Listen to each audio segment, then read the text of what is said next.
आप सबको बहुत बहुत धन्यवाद और स्वागत और सलाम और विशेष करके भाई अनोख को मैं धन्यवाद देना चाहता हूं कि जिन्होंने परिश्रम उठाकर इस प्रकार से प्रति गुरुवार के दिन सभाओं को बाइबल स्टडी सभाओं को आयोजित करता है। इस सभा का प्रबंधन करना कोई आसान बात नहीं है, फिर भी उनके दिल में जो बोझ है और आवेश है, इसके लिए मैं परमेश्वर को धन्यवाद देना चाहता हूं।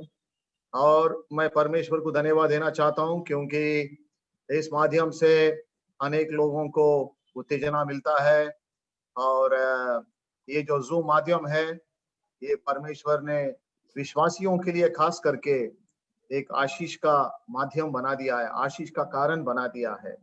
और धन्य है वो विश्वासी लोग जो परमेश्वर ने उपलब्ध किया हुआ माध्यम के फायदा उठाकर अपने समय निकालकर नियमित रूप से अपने अपने घरों में बैठ जाते हैं।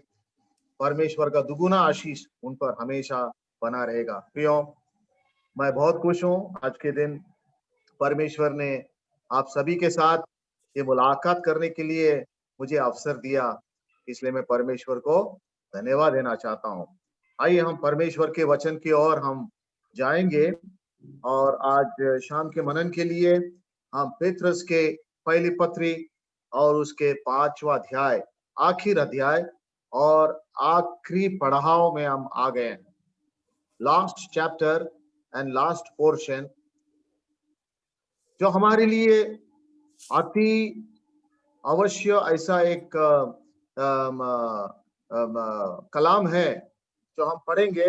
पिछले बार मैंने शुरुआत किया था और आज हमको इस अध्याय और इस पेत्रस की पहली पत्री जो क्लोजिंग चैप्टर है उसको हमें खुशी से, आनंद से और आशीष से भरपूरी से हमको समाप्त करना है, क्योंकि इस भाग में आपके लिए और मेरे लिए बहुत आशीष भरा हुआ है। हमारा परमेश्वर कितना महान है, कितना श्रेष्ठ है। यहाँ पर हमारा परमेश्वर हमारे लिए, हम जो उसके बच्चे हैं उनके लिए जो बहुतायत से, विस्तारित से और उसके अनुग्रह को प्रदान करता है। पेत्रस परमेश्वर के अनुग्रह के बारे में यहाँ पर लिखता है और पेत्रस जो संकट में जाते हुए जो विश्वासी भाई बहन है उनकी तरफ बड़ी दया से देखता है और वो सोचता है कि मैं उनके लिए मैं क्या लिखूं। मेरा आखिर जो विचार मैं किस तरह से पेश करूं कि इस संकट की घड़ी में जो जाते हुए वो विश्वासियों को कुछ सुकून मिले, कुछ शांति, समाधान और उत्तेजना मिले, तो कैसा शब्दों को वो इस्तेमाल करता है कि विश्वासियों को उनके विश्वास को बढ़ाने के लिए, उनको उत्तेजना देने के लिए और उनको ऊपर पुश करने के लिए, वो बोलते ना जरा लिफ्ट करा दे। तो प्रियो, मैं ये कलाम को बार बार पढ़ता हूं जब मैं डाउन हो जाता हूं। हम सब डाउन हो जाते हैं ना। दाऊद 42 भजन में लिखता है, हे मेरे मन क्यों है तू इतना उदास है। तो उदासी जब हम हो जाते हैं, कभी कभी हमारे स्पिरिचुअल लाइफ में हम थक जाते हैं, हम निराश हो जाते हैं। कई बार हमारे जीवन में ऐसे डिस्करेजमेंट्स, निराशजनक अनुभव आ जाते हैं तो हम उदास हो जाते हैं। ये सच बात है। तो हमको तब क्या चाहिए, किस चीज की जरूरत है? हमको उत्तेजना। जो हम डाउन हो जाते हैं, हमको ऊपर उठाने के लिए कोई ऐसा एक प्रभाव चाहिए, एक प्रबल चाहिए। तो मैं समझता हूं हर विश्वासी को इस पोर्शन को, पेत्रस की पहली पत्री 5 अध्याय और उसमें से हम पढ़ेंगे 5 से लेकर 14। पिछले बार हमने शुरुआत की थी, तो जब मैंने इसको बड़ी थोड़े और गौर से मैं मनन करने लगा कि प्रभु ने मुझे बहुत ही उत्तेजना दिया यहाँ से। हम विश्वासी भाई बहन कितने बार मामूली बातों में हम घुस जाते हैं, व्यस्त हो जाते हैं और ऐसी जो परिस्थितियों की वजह से हमारे मन व्याकुल हो जाता है, हम तनाव में आ जाते हैं और इसकी वजह से हम हमारे शांति को खो बैठते हैं, हमारे खुशियां को खो बैठते हैं, हमारे आनंदमय मन को हम खो बैठते हैं और हम निराशी उदासी मन से हम बैठ जाते हैं। क्यों? बिन मतलब की जो चीजों में हम घुसकर उनकी भोज को हम लेते हैं और उनके दबाव में आ जाते हैं। परमेश्वर नहीं चाहता ऐसा। 2000 साल पहले पेत्रस से पत्र को लिखा था उन विश्वासियों के लिए जो विरोधी परिस्थिति में अपने जीवन बिता रहे थे। उनके विश्वास के कारण वो बड़ी संघर्ष में घुस गए थे। अनेक प्रकार के जो सताव के वजह से, संकट के वजह से उनको उनके जीवन में दबाव आया और पेत्रस ये जान लिया। और वो जमाने में 2000 साल पहले पेत्रस जो लिखता है, आज के जमाने में, आज के माहौल में हम जो भाई बहन, हम जो विश्वासी है, हम जो जीते हैं इस दुनिया में, क्या हमारे लिए दबाव कम हो गया है? नहीं, बढ़ गया है।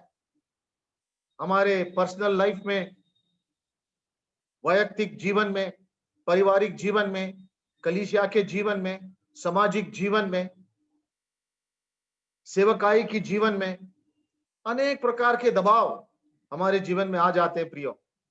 तो हम उन परिस्थितियों को किस प्रकार से सामना करते हैं, हमारे प्रतिक्रिया क्या है?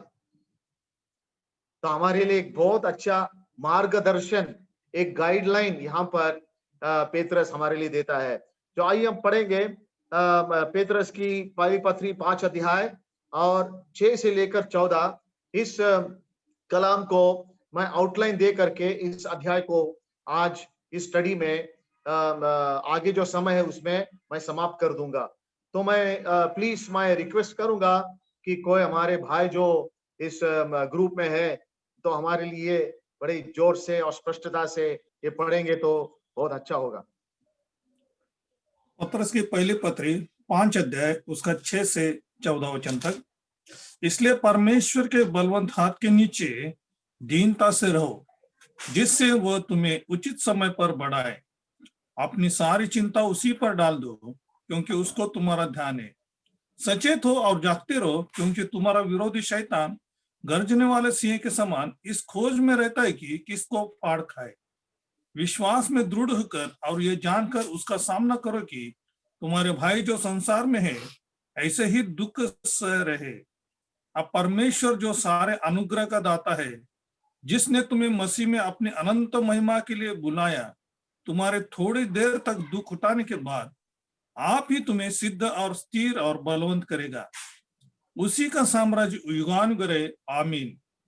मैंने सिलवानुस के हाथ, जिसमें विश्वास योग्य भाई समझता हूं, संक्षेप में लिखकर तुम्हें समझाया है और यह गवाही दी है कि परमेश्वर का सच्चा अनुग्रह यही है, इसी में स्थिर रहो। जो बबीलोन में तुम्हारे समान चुने हुए लोग हैं, वह और मेरा पुत्र मरकुस तुम्हें नमस्कार कहते हैं। प्रेम के चुंबन से एक दूसरे को नमस्कार करो। तुम सबको जो मसीह में हो शांति मिलती रहे। परमेश्वर की स्तुति हो पढ़े हुए वचन पर। परमेश्वर अपने बहुत आयत से आशीष उंडेले। आइए प्रियो, क्या हम आज संकट में हैं, निराशदायक स्थिति में हैं? कभी कभी हम सोचते हैं परमेश्वर हमें भूल गया है। कभी कभी हम सोचते हैं इतने परेशानियों से, इतने संकट से मुझे जाना पड़ रहा है, मैं अकेला पड़ गया। मेरे सहायता देने वाला कोई नहीं, मददगार कोई नहीं, मेरा सब प्रार्थना व्यर्थ है, मेरा परमेश्वर मुझे भूल गया है, मैं अकेला पड़ गया हूं, मेरा बोझ उठाने के लिए कोई नहीं है। कभी कभी विश्वासी होने के बावजूद भी हम इस प्रकार से हम दबाव में आके हम बड़ी फ्रस्ट्रेशन से, तनाव से हम कुरकुर करने लगते हैं। प्रियो, नहीं, क्या परमेश्वर ने हमको छोड़ दिया? क्या हम अनाथ है? क्या हमारा पिता नहीं है? क्या हम हमारे स्वर्गीय पिता के बच्चे नहीं है? क्या परमेश्वर ने हमको उद्धार दे करके और हमको फेंक दिया किधर भी? क्या परमेश्वर अभी हमारा देखभाल नहीं करता है, हमारा ख्याल नहीं करता है, हमारा चिंता नहीं करता है? क्या परमेश्वर हमारा साथ नहीं है? क्या छोड़ दिया? प्रियो, ऐसा नहीं है। इसका उलट सत्य ऐसा है, इसका सत्य ऐसा है, हकीकत ऐसा है, परमेश्वर ने हमें छोड़ा नहीं है। उद्धार के बाद हमारे प्रति परमेश्वर उसके सेवकाई को बढ़ा दिया है। अपने बच्चों का ख्याल रखने वाला हमारा स्वर्गीय पिता है। बारीकी से हमें देखकर हमारे ख्याल रखता है, करीबी से हमारे जीवन को निगरानी करते हुए, अवलोकन करते हुए हमारे बारे में चिंता करता है। हमारा परमेश्वर हमारे बारे में सोचने वाला परमेश्वर है। हम उसके सोच विचार में हैं, हम उसमें उसके दिमाग में हैं, हम उसके हृदय में हैं। हमें वो मोल लिया है। प्रियो, कभी ऐसा सोचना नहीं। शैतान बड़ी चालाकी है, चातुर है। वो हमारे मन में ऐसे गड़बड़ पैदा करेगा, बोलेगा देखो कितना तकलीफ में पड़ गया तू, तेरा विश्वास व्यर्थ है, परमेश्वर ने क्या किया तेरे लिए? कुछ नहीं।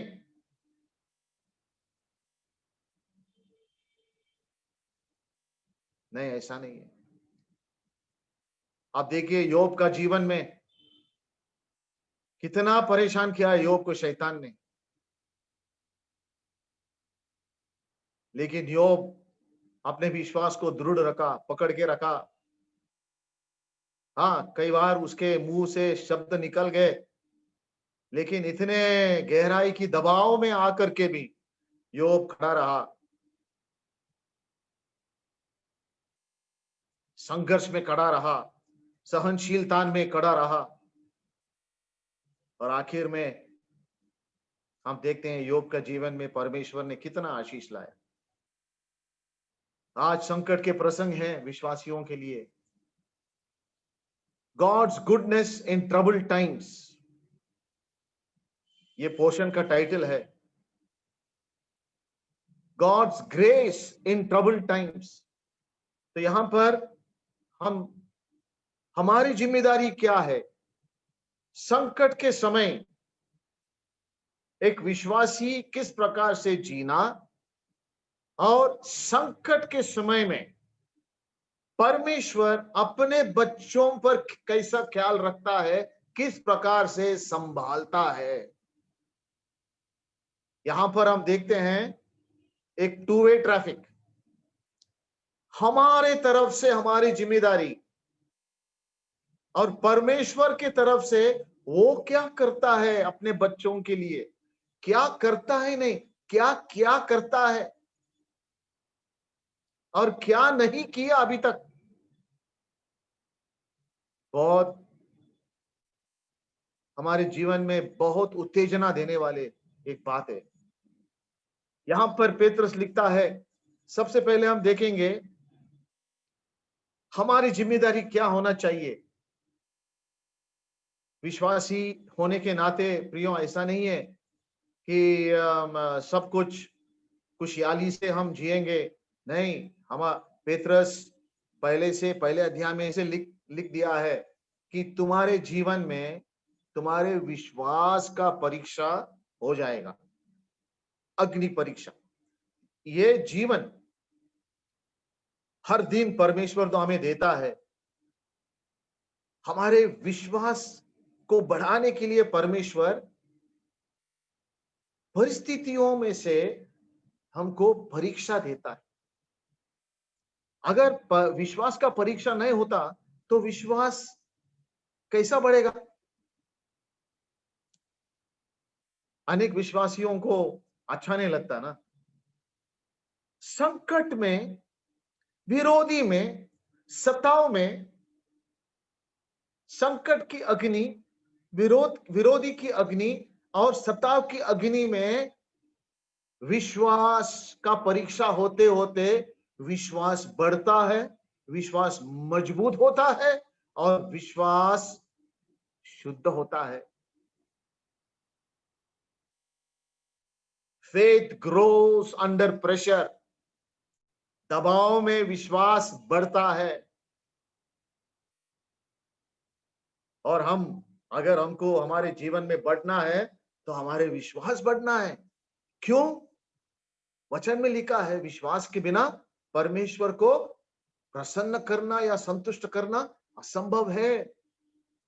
तो देखिए, विश्वासियों के लिए, बिलीवर्स के लिए, परमेश्वर के बच्चों के लिए संकट के सामना कैसा करना, हमारा प्रतिक्रिया क्या होना चाहिए, इन दिनों में हमारी जिम्मेदारी क्या होना चाहिए, हम किस प्रकार से जीना चाहिए, यहां पर एक रोड मैप और एक गाइडलाइन हमको दिया है। देखिए, सबसे पहला नम्रता, नम्रता के जीवन। नम्रता के बारे में 3 मुद्दों को पेत्रस ने यहां पर हमको बताया है। हमें ये जांच के देखना चाहिए। शुरुआत नम्रता से होना चाहिए प्रियो। महान परमेश्वर का सेवक पौलुस अपने बारे में क्या कहता है? इतना बड़ी वो इतने बड़े बड़े सेवकाई में वो उपलब्धियों को हासिल करने के बाद वो अपने बारे में बोलता है कि मैं कुछ भी नहीं, मैं जो कुछ हूं परमेश्वर के अनुग्रह से, अनुग्रह के वजह से हूं। मैं जो कुछ भी आज हूं परमेश्वर के अनुग्रह के वजह से। अगर ये हर विश्वासी कह सकता है तो कितना धन्य बात है। देखो, 3 बातों को हम देखेंगे जल्दी से। 5 वचन में आप सब हम पढ़ेंगे। 5 वचन, इस प्रकार से नव युवकों तुम भी प्राचीनों के अधीन रहो, वरन तुम सब के सब एक दूसरे की सेवा के लिए दीनता से कमर बांधे रहो। ये आपके बाइबल्स में नोट डाउन करके रखिए। नम्रता एक दूसरे के प्रति, एक दूसरे के सेवकाई में, सेवा करने में। ये बहुत कठिन बात है। हम बड़ी आसानी से हम पहचान सकते हैं कोई भी शख्स को, या वो नम्र है या वो घमंडी है, क्या अभिमानी है। नम्रता एक ऐसा गुण है जो लोगों को आकर्षित करता है, और घमंडीपन या अभिमानीपन ऐसा गुण है कि लोगों को नाकार करता है, दूर फेंक देता है। हम अभिमानी व्यक्ति के तरफ हम आकर्षित नहीं होते हैं, लेकिन जो नम्र है, जिसमें दीनता है, यानी कि ये गुण जो है बाहर दिखावटी नहीं है, अंदर से निकलता हुआ सौंदर्यता है। It is the inward beauty of a believer. Humility is the inward beauty. और ये दिखाई देना कैसा, हम देखते हैं, एक दूसरे की सेवा के लिए दीनता से कमर बांधे रहो। यानी कि ये जो नम्रता, दीनता जो है, ये हम हमेशा हमारे कमर में बांध के रखना है, नहीं तो वो गिर जाएगा। कभी कभी गिर जाता है। अगर दीनता गिर गया तो क्या होता है, घमंडी आ जाता है। अगर घमंडी को बाहर रखना है तो दीनता को कमर में बांध के रखना, ये मुश्किल बात है। बाद में आएंगे उसके तरफ। दूसरी बात है, परमेश्वर अभिमानियों को विरोध करता है। परमेश्वर हमारे गुणों को देखता है। अभिमानी कौन है? और दीन और लीन और नम्र विश्वासी कौन? परमेश्वर के सामने हम झूठे हम नहीं रह सकते ना। हमारे जो सच्चाई परमेश्वर जानते हैं। प्रियो, एक नम्र, दीन और टूटे हुए हृदय को परमेश्वर कभी भी टुकराएगा नहीं। परमेश्वर उन विश्वासियों को, उन संतों को, उन सज्जनों को स्वीकार करता है जो लोग मन से टूटे हुए, ब्रोकननेस। और देखिए, परमेश्वर अभिमानियों को विरोध करता है परंतु दीनों पर अनुग्रह करता है।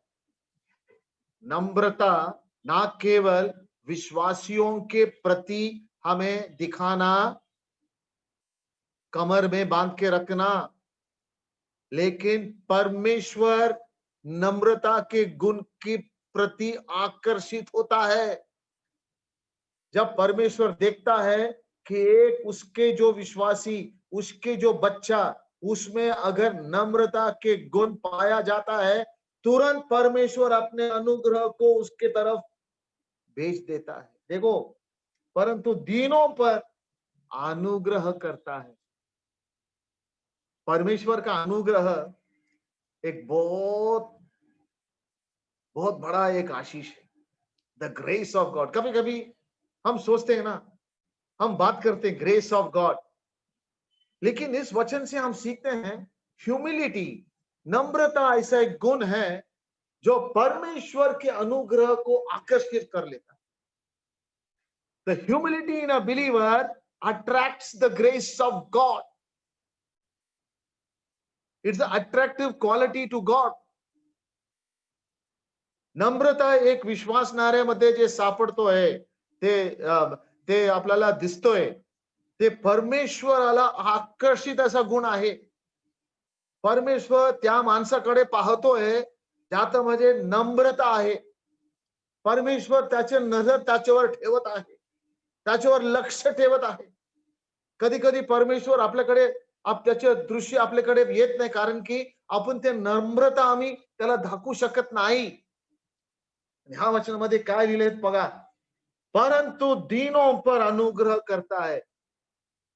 ये दूसरा मुद्दा. तीसरा मुद्दा, वचन 6, इसलिए परमेश्वर के बलवंत हाथ के नीचे दीनता से रहो. और एक कदम आगे बढ़ के नम्रता के बारे में क्या लिखा है? परमेश्वर के बलवंत हाथों के नीचे. इसका मतलब क्या है? हमारे दिमाग नहीं, हमारे सोच नहीं, हमारे ताकत नहीं, हमारे इच्छा नहीं, परमेश्वर के हाथ, उस पर पूर्ण हृदय से निर्भर होना. Dependency on God's mighty hand. कभी कभी हमारे जीवन में, हमारे खुद के जीवन को हम चलाने चाहते हैं ना. अगर हम सोचते हैं कि हम हमारे लिए काफी है, तो परमेश्वर कहां हमारे जीवन में? बलवंत हाथ तो छोड़ो, परमेश्वर का हाथ ही नहीं है हमारे जीवन में. तो आज मैं सवाल पूछना चाहता हूं, परमेश्वर चाहता है कि हम उसके बलवंत हाथों के नीचे हम दीन बने. प्रियो, हमारे कई बार हमारे दिमाग हम इस्तेमाल किए हैं. हम सोचते हैं मैं मेरे जीवन को संभाल सकता हूं. नहीं प्रियो, परमेश्वर चाहता है हम ऐसे नम्र बने, दीन बने कि हम हमारे स्वयं को उसके हाथों में सौंप दे. वो चाहता है कि मैं तुम्हारे जीवन मेरे बलवंत हाथों में मैं संभालूंगा. तुम अपने जीवन को संभाल नहीं सकते। आजकल लोग उसी में बहुत घमंडी बनाते ना। हाँ, परमेश्वर तो मेरे जीवन में दुय्यम स्थान है, मैं मेरे जीवन को संभालूंगा, मुझ में इतना ताकत है। लेकिन हम विफल हो जाते हैं प्रियो। दीनता क्या है? एक दूसरे के प्रति। और दीनता क्या है? परमेश्वर के बलवंत हाथों के नीचे। और क्या क्या यहां पर लिखा है? प्रॉमिस, उचित समय पर तुम्हें वो बढ़ाए। उचित समय, हम कहते हैं ना, यानी कि यहां पर दीनता और नम्रता का गुण ऐसा है कि तुम्हारे हाथ में जो है वो छोड़ दो, let go and hand it over. तुम छोड़ दो और परमेश्वर के हाथ में सौंप दो। तुम्हारे हाथ में कुछ मत रखो। तुम्हारे जीवन का प्लानिंग तुम कर नहीं सकता है, लेकिन वो करने से क्या होता है? तुम्हारा भरोसा परमेश्वर पर है और तुम परमेश्वर के उचित समय के लिए तुम बाट जोहते हैं, इंतजार करते हैं। क्यों? परमेश्वर का टाइमिंग परफेक्ट है। वो तुम्हें उठाएगा, बढ़ाएगा। He will exalt you. तुम्हारे सम्मान करेगा, तुम्हारे जीवन में बरफाई लाएगा, मुनाफा लाएगा, समृद्धि लाएगा। वो समय हर एक का जीवन में तय किया हुआ है।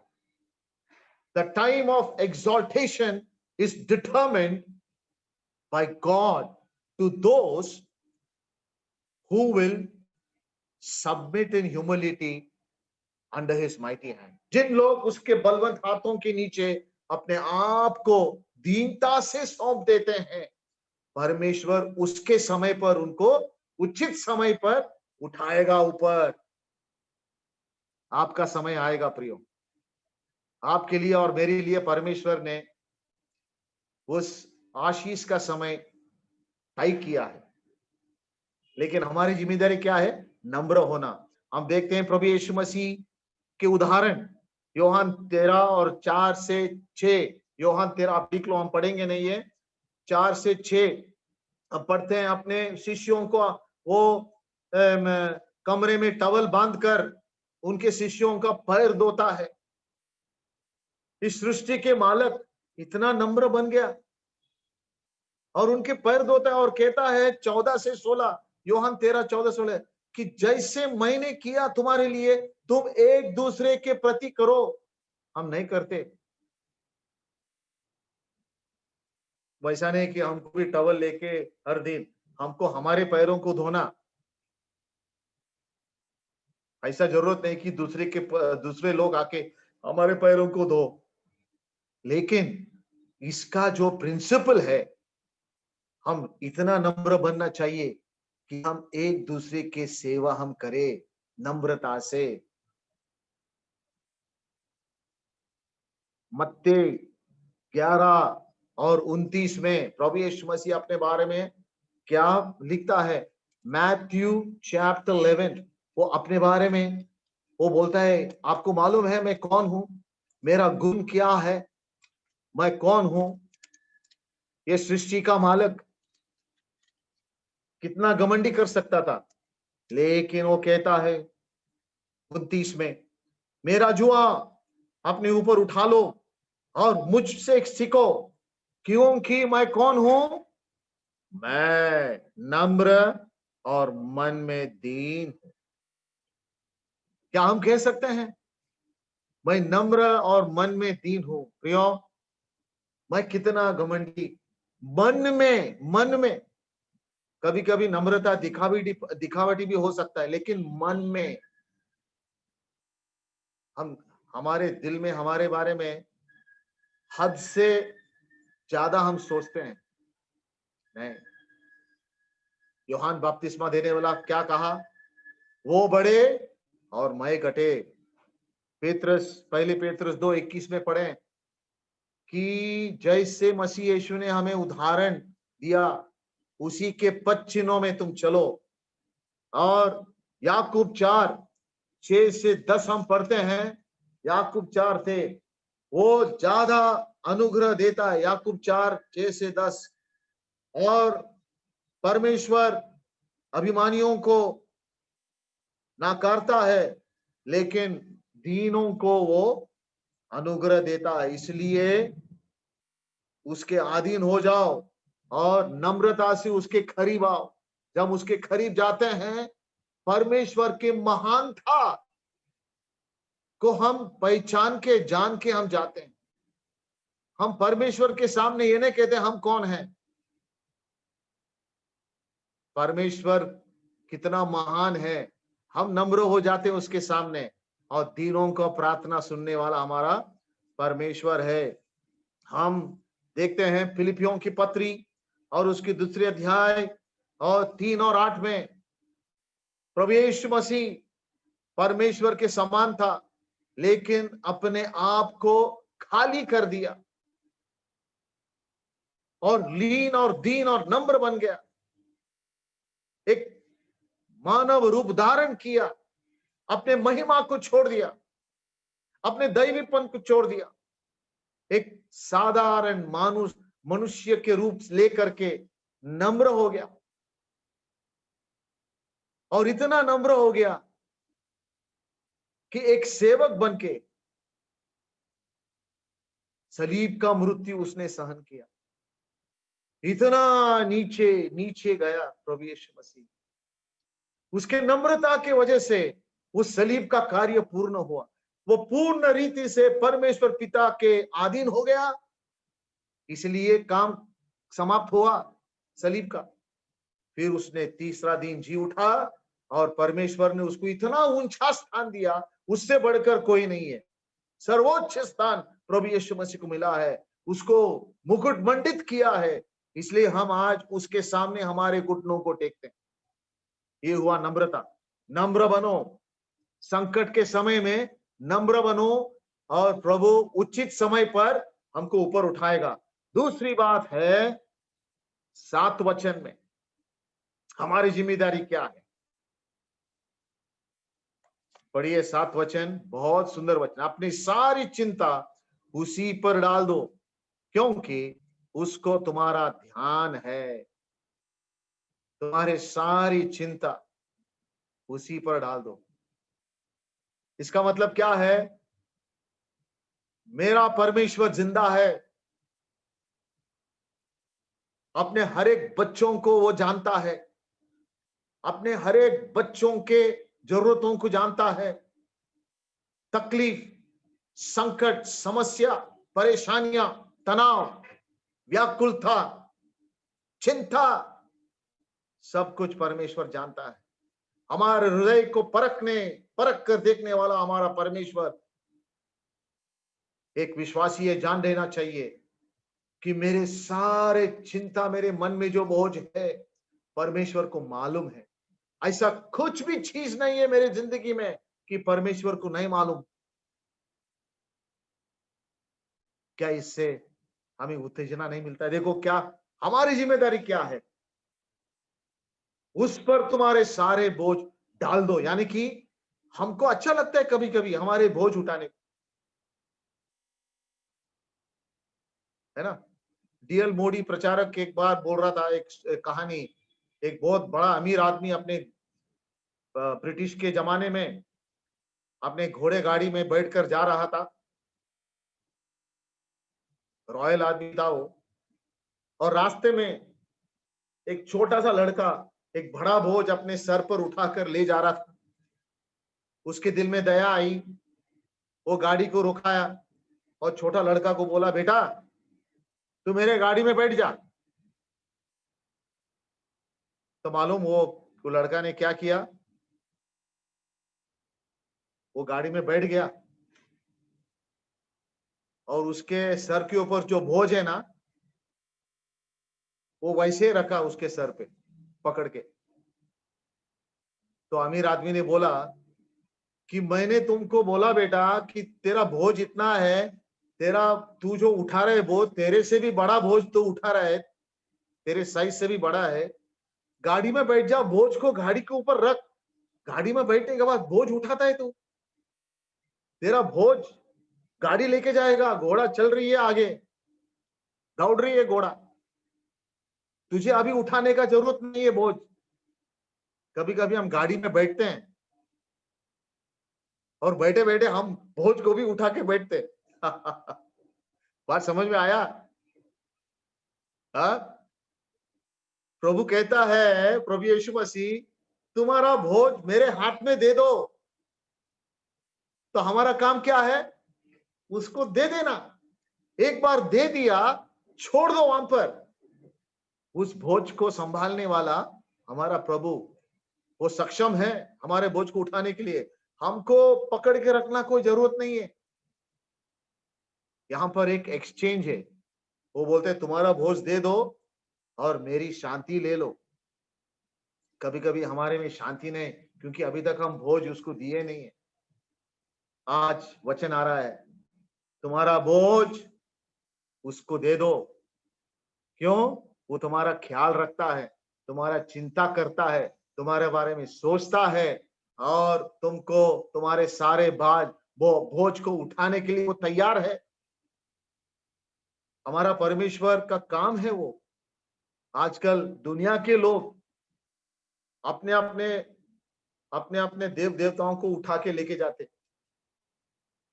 हमको वो करना नहीं है। हमारा परमेश्वर ना केवल हमारा बोझ को उठाएगा, लेकिन हमको उठा के लेके जाता है वो। फिर क्या चिंता आपके लिए प्रियो? आज का संदेश मेरे लिए है। परमेश्वर जानता है।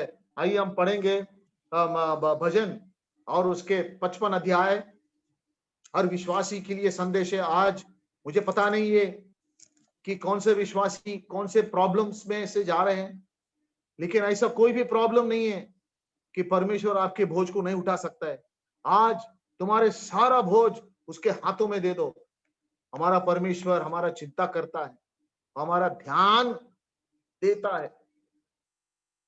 उसको मालूम है हमारी तकलीफ क्या है। 22 वचन पढ़ेंगे, कोई पढ़ सकता है? 55 साम और 22। अपना बोझ यहोवा पर डाल दे, वो तुझे संभालेगा, वो धर्मी को कभी टलने न देगा। हाँ प्रियो, आज अगर परमेश्वर के वचन से आपको प्रेरणा मिलता है, ये आपको करना होगा। प्रार्थना सिंपल है, प्रभु मेरा बोझ मैं आज तुझे दे देता हूं।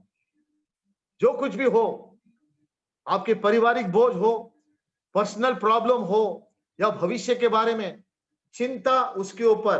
क्योंकि हम पढ़ते हैं किसी भी बात में व्याकुल नहीं होना। व्याकुलता और चिंता हमारे विश्वास के लिए दुश्मन है, हमारे विश्वास को कमजोर करते हैं। भय, डर, शक और चिंता, ये चार चीज एक विश्वासी को कमजोर कर देता है। इसके ऊपर हमको विजय पाना है।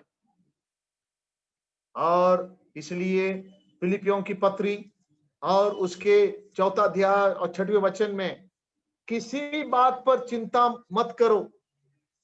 क्यों? 6वें वचन पढ़ते हैं, किसी भी बात पर चिंता मत करो, लेकिन सब कुछ प्रार्थना और निवेदन, उपकार, स्तुति के साथ तुम्हारा निवेदन परमेश्वर के प्रति करो, और समझ और कल्पना के परी जो शांति है, परमेश्वर का शांति तुम्हें प्राप्त होगा। तो हम पढ़ते हैं आगे चल के। पहली बात है नम्र बन जाओ। दूसरी बात है परमेश्वर के ऊपर आपकी चिंता डालो, क्योंकि वो अपना चिंता करता है। सबसे पहला, परमेश्वर हमें ऊपर उठाता है, अनुग्रह देता है, और उचित समय पर हमें आशीष देता है नम्र लोगों के लिए। और जब हम हमारे चिंताओं को उस पर डालते हैं, परमेश्वर हमारे चिंता करता है, हमको संभालता है। तीसरी बात है 8 वचन में, सचेत रहो और जागते रहो। हमारी जिम्मेदारी संकट के समय में सचेत रहो और जागते रहो, क्योंकि तुम्हारा विरोधी शैतान गरजने वाले सिंह के समान इस खोज में रहता है कि किसको फाड़ खाए। कभी कभी हमारे हमारे जो विरोधी दुश्मन शैतान, उसके जो ताकत को हम कम सोचते हैं ना, नहीं बहुत ताकतवान है, लेकिन वो किससे डरता है? हमसे नहीं डरता। हमारे अंदर जो प्रभु यीशु मसीह है उससे डरता है। जब प्रभु यीशु मसीह हमारे जीवन में जीवित रहता है और जब हमारे जीवन उस पर निर्भर रहता है, हमारा जीवन समर्पित जीवन रहता है, जब हमारा जीवन, जैसे पौल कहता है कि मैं जो है I am crucified with Christ, शैतान आएगा जब स्व देखेगा। बात समझ में आया? शैतान हमारे हमला कब करता है? जब स्व दिखाई देता है। लेकिन एक विश्वासी के जीवन में अगर शैतान पर विजय पाना है, स्व दिखाई नहीं देना चाहिए। पौलुस, उसके विजेता का जीवन का रहस्य है, मैं स्व सलीब पर मार डाल दिया। I am crucified with Christ, nevertheless I live. मैं अभी जीता नहीं, बल्कि मेरे जीवन में मसीह जीता है। जब शैतान हमारे जीवन में मसीह जीता है, वो देखता है, हमें छुएगा नहीं वो। लेकिन जब शैतान स्व दिखता है उसको, तब हमें परेशानी करेगा। ये बात मैं भी सीख लिया, आप भी सीख लो। कभी कभी सोचता हूं, मेरे लाइफ में इतना परेशानी क्यों है? क्योंकि मसीह जीता नहीं है, मसीह दिखाई नहीं दे रहा, स्व दिखाई दे रहा, मैं। तो शैतान बोलते है, जितना तू मैं दिखाएगा उतना तेरा हमला करेगा मैं।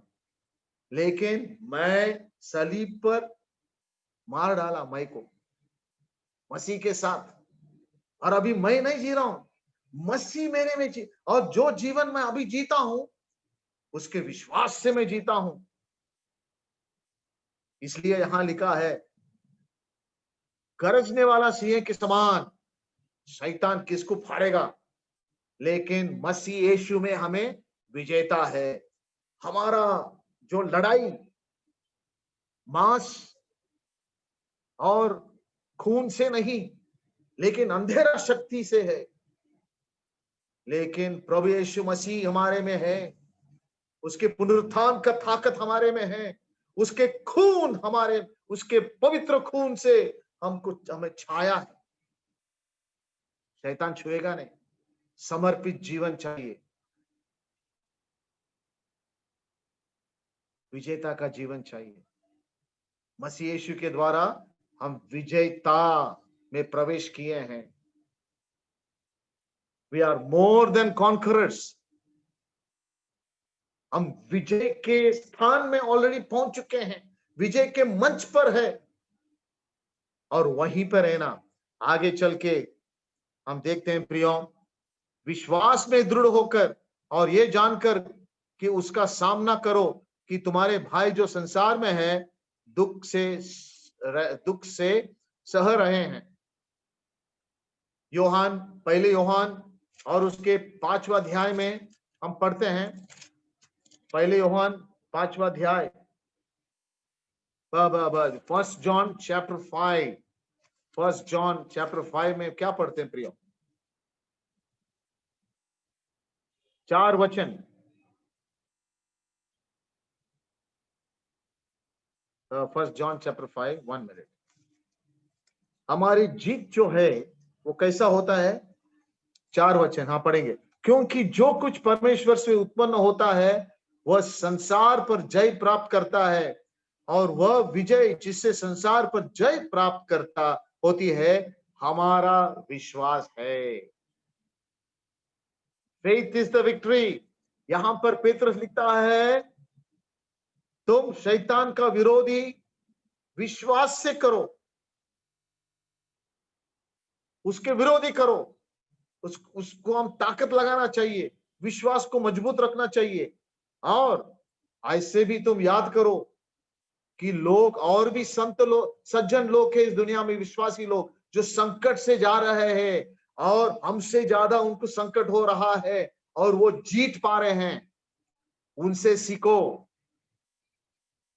और प्रियो, आखिर में हम पढ़ते हैं 10 वचन, अनुग्रह में स्थिर बनो, अनुग्रह में स्थिर बनो। वचन 10, अब परमेश्वर जो सारे अनुग्रह का दाता है, जिसने तुम्हें मसीह में अपनी अनंत महिमा के लिए बुलाया है, तुम्हारे थोड़ी देर तक दुख उठाने के बाद अपने आप ही तुम्हें सिद्ध और स्थिर और बलवंत करेगा। ये वचन मैं शेयर करना चाहता हूं। अपने बाइबल्स में ये वचन में 2 शब्द है जिसके तरफ मैं आपके ध्यान लेना चाहता हूं। अब परमेश्वर जो सारे अनुग्रह का दाता है, ये शब्द अनुग्रह जो है ना, बार बार पेत्रस उपयोग करता है। प्रियो, हमारा परमेश्वर कौन है? अनुग्रह का दाता है, the God of all grace. हम इस अनुग्रह के काबिल नहीं है, योग्य नहीं है, हमारे में कोई खासियत नहीं है, कोई भी काबिलियत नहीं है कि परमेश्वर अपने अनुग्रह हम पर दिखाए। लेकिन परमेश्वर बहुत आयत से अपने अनुग्रह बरसाता है हर दिन। प्रियो, इसलिए हम जी रहे हैं। मैं जो कुछ भी हूं उसके अनुग्रह से हूं।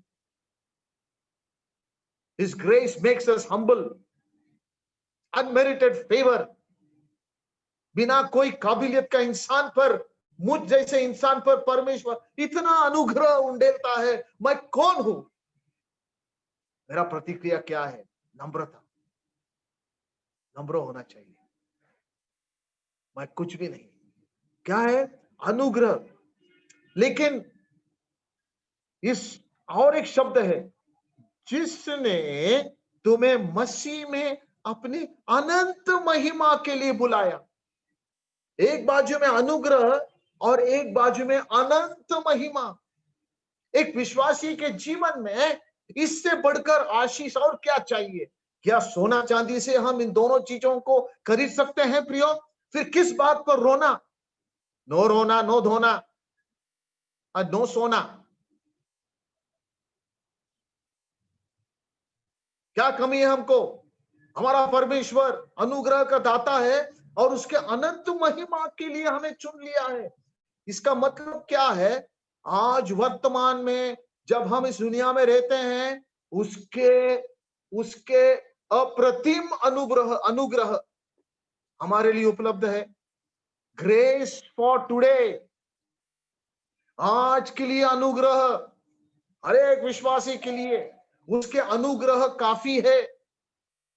हर एक परिस्थिति के लिए, हर एक परेशानी के लिए, हर एक समस्या के लिए, हर एक संकट के लिए, हर एक क्षण के लिए परमेश्वर हर एक जरूरत के लिए अपने अनुग्रह आज के लिए हमें देता है।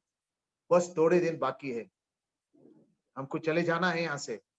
लेकिन किस लिए बुलाया? परमेश्वर ने हमको उसके अनंत की महिमा के लिए बुलाया। अनंत महिमा, भविष्य के लिए अनंत काल के लिए महिमा, आज के लिए अनुग्रह, अनंत काल के लिए महिमा। प्रभु की स्तुति हो। जल्दी से वो हम जा रहे हैं वहां पर, प्रभु आएगा जल्दी। Grace for today and glory for eternity. अनुग्रह आज के लिए और महिमा सनातन के लिए। कितने हम धन्य लोग हैं। क्या करेगा परमेश्वर? क्या करता है? हमें थोड़ी देर तक दुख उठाने के बाद अपने आप परमेश्वर हमें सिद्ध करता है, स्थिर करता है और बलवंत करता है। और क्या चाहिए? और क्या चाहिए? कैसे अपने जीवन, मसीह जीवन कैसा है? इसलिए पौलुस पेत्रस क्या लिखता है? वचन 12 आखिर पोर्शन, और यह गवाही दी, मैंने इसलिए पत्र लिखा और इन शब्दों में हम बंद करेंगे। इसलिए मैं पत्र लिखा, इसलिए हमने ये पत्र को स्टडी किया, इसलिए सारे सिद्धांतों को हमने सीखा, इसलिए सारे इस बाइबल स्टडी किया। क्यों? इसलिए कि परमेश्वर का सच्चा अनुग्रह यही है, इसी में स्थिर रहो, ताकि हम परमेश्वर के अनुग्रह में स्थिर रहेंगे। पेत्रस क्यों लिखा है पत्र? परमेश्वर के सच्चा अनुग्रह यही है। तुम्हारा तकलीफ, तुम्हारे सताव, तुम्हारे संकट कितना भी बड़ा हो, परमेश्वर का अनुग्रह उससे भी बड़ा है। उस सच्चा अनुग्रह में तुम स्थिर रहो। कोई तुमको हिला नहीं सकता, कोई हिला नहीं सकता, कोई हिला नहीं सकता। परमेश्वर का अनुग्रह इतना मजबूत है, इतना भरपूर है। प्रियो, आज हमने इन बातों को सीखे हैं। बड़ी संक्षिप्त रूप से मैंने आपको बताया। ये कितने बार तुम पढ़ोगे, उतने बार मन को उतना उत्तेजना और सुकून मिलता है। ये मेरी प्रार्थना है कि 10 वचन इन सारे 5 अध्यायों को सीखने के बाद, पढ़ने के बाद 10 वचन को फिर एक बार पढ़ेंगे। अब परमेश्वर जो सारे अनुग्रह का दाता है, जिसने तुम्हें मसीह में अपने अनंत महिमा के लिए बुलाया। देखो, परमेश्वर ने तुमको बुलाया, परमेश्वर ने तुमको बुलाया। क्यों? उसके अनंत महिमा के लिए। थोड़े देर तक दुख उठाने के बाद अपने आप ही तुम्हें सिद्ध और स्थिर और बलवंत करेगा। प्रियो, इस संदेश को मैं समाप्त करता हूं।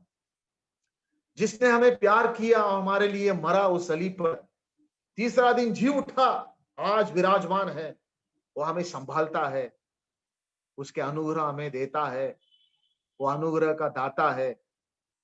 तुम्हें वो सिद्ध और स्थिर और बलवंत करेगा। इसी सच्चाई अनुग्रह में हम स्थिर बन के रहेंगे प्रभु आने तक। प्रभु आप सब पर आशीष उंडेल दे और प्रभु की महिमा हो, प्रभु की महिमा। Praise the Lord. इस संदेश को मैं समाप्त करता हूं। Thank you.